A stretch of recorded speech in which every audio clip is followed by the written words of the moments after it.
বাইরে প্রচণ্ড ঝড় হচ্ছে। এমন ভয়াবহ অবস্থার মধ্যে পিঠা তৈরি করা, কিন্তু কি করব, শুরু যখন করেছি শেষ তো করতেই হবে। পিঠাপুলির প্রতি লোভটা আমার একটু বেশি, কিন্তু সেটি যদি হয় তালের পিঠা, সারা বছর পাওয়া যায় না বলে এর প্রতি হয়তো টানটা একটু বেশি। আমি তালগুলোকে ভালোভাবে ধুয়ে উপরে খোসা ছাড়িয়ে নিয়েছি। এবার আমি একটি বটি দিয়ে তালের কাঁচ ছোলা বিচি থেকে আলাদা করে নেব। এই পদ্ধতিতে আমি খুব তাড়াতাড়ি এবং সহজেই তালের কাঠটা বের করতে পারবো।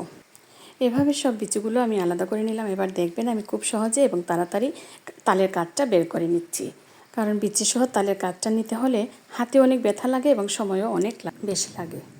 এভাবে তালের কাঠ বের করার পর আমি তার দুইটি পাত্রে আলাদা করে নেব, কারণ আমি অর্ধেকটা করব শুকনো এবং অর্ধেকটা আমি চিনি শিরাতে দিয়ে দেবো। এই দুই ধরনের পিঠার মধ্যে কিন্তু দুই রকম স্বাদ। তালের এই রেসিপিটা খুব সহজে, কম উপাদানেও কম সময়ে তৈরি করা যায়। আগামীতে পাকা রাঁধুনি রান্নাঘরে থাকবে তালের আরও ব্যতিক্রমী আইটেম।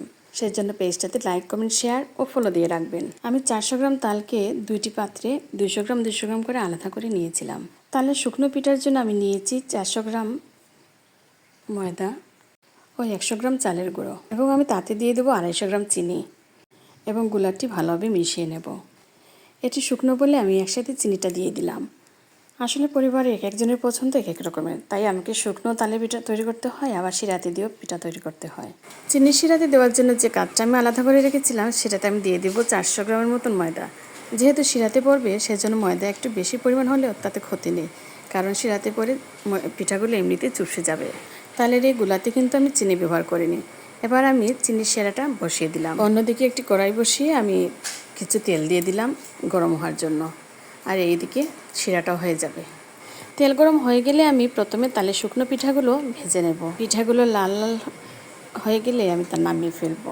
যদিও তাল সারা বছর পাওয়া যায় না, কিন্তু সবার ঘরেই এখন ফ্রিজ থাকার কারণে আমরা তালের কাঠটা বের করে ডিপে রেখে দিলে সারা বছরই আমরা সুস্বাদু তালের পিঠা খেতে পারবো। বাবার বাড়িতে বাসার পেছনে পুকুর পাড়ে ছিল তাল গাছ।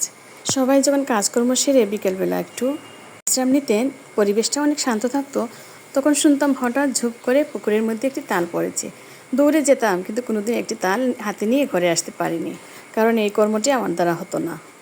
এদিকে চিনি শিরাতে দেওয়ার জন্য যে পিঠাগুলো আমি বসিয়েছিলাম সেগুলো প্রায় ভাজা হয়ে গিয়েছে। এখন আমি তা শিরাতে দিয়ে দেব। এই কর্মটি আমার দ্বারা হতো না, সেটা কেন বললাম জানেন? বাইরে যখন খুব বাতাস বইতো তখন আম গাছতলায় সবাই জড়ো হতো। আমার সামনে আম পড়তো, কিন্তু একটি আমও কোনোদিন আমি কুড়াতে পারিনি। তালের এই সহজ রেসিপিগুলো তৈরি হয়ে গেল। আমি দুইটি প্লেটে আলাদা আলাদা করে পিঠাগুলো সাজিয়ে নিলাম। সুস্বাদু ও সুঘ্রাণযুক্ত তালের পিঠা খাওয়ার আমন্ত্রণ রইল সবার। ছোটোবেলা থেকে দেখেছি অন্যান্য দিন যেমন তেমন, কিন্তু কৃষ্ণের জন্মাষ্টমীতে সবার ঘরেই তালের সুঘ্রাণ পাওয়া যেত। যেদিকেই যেতাম মনে হতো বাতাসটা যেন তালময় হয়ে গেছে। সামনেই আসছে কৃষ্ণের জন্মাষ্টমী, তাই আপনারা এখন থেকে তাল সংগ্রহ করুন এবং ভগবানকে তালের পিঠা করে ভোগ নিবেদন করুন।